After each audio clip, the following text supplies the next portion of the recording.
ఇక CCI factory నిర్ణయానికి వస్తే ఆనాడు కాంగ్రెస్ ప్రభుత్వం ప్రారంభించినటువంటి సిమెంట్ పరిశ్రమను ఈ బీజేపీ నరేంద్ర మోడీ గారి ప్రభుత్వం సిమెంట్ ఫ్యాక్టరీని తుక్కు కింద అమ్మేసి ఆదిలాబాద్ ప్రజల గోసకు కారణమవుతా ఉన్నది. 3000 మందికి పైగా ఉపాధి కల్పించాల్సినటువంటి సిమెంట్ ఫ్యాక్టరీ ఈ రోజు తుక్కు కింద అమ్మాలని బీజేపీ తీసుకున్నటువంటి నిర్ణయం. దీనికి పాయల్ శంకర్ గారు ఎమ్మెల్యే, ఎంపీగా గొడం నగేష్ గారు గెలిచి ఆదిలాబాద్ ప్రజలు గెలిపించినందుకు వాళ్ళ గోస, వాళ్ళ పాపానికి, వాళ్ళ ప్రజలకు పాపం చేస్తున్నారు ఎమ్మెల్యే పాయల్ శంకర్, ఎంపీ గొడం నగేష్ గారు.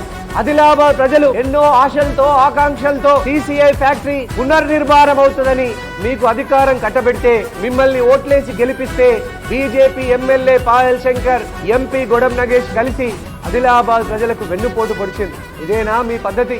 11 సంవత్సరాల నుంచి అధికారంలో ఉన్న వాళ్ళు ఆదిలాబాద్ కి కొత్త పరిశ్రమ తీసుకురాకపోగా ఉన్న పరిశ్రమను మూసివేసి సిసిఐ యొక్క మిగిలినటువంటి ఫ్యాక్టరీ యొక్క మెషినరీని తుక్కు కింద అమ్మేయడము బీజేపీకి, పాయల్ శంకర్ కి, గొడం నగేష్ గారికి ముమ్మాటికి కూడా ఇది సిగ్గు చేయటని ఈ సందర్భంగా తెలియజేస్తా ఉన్నాము.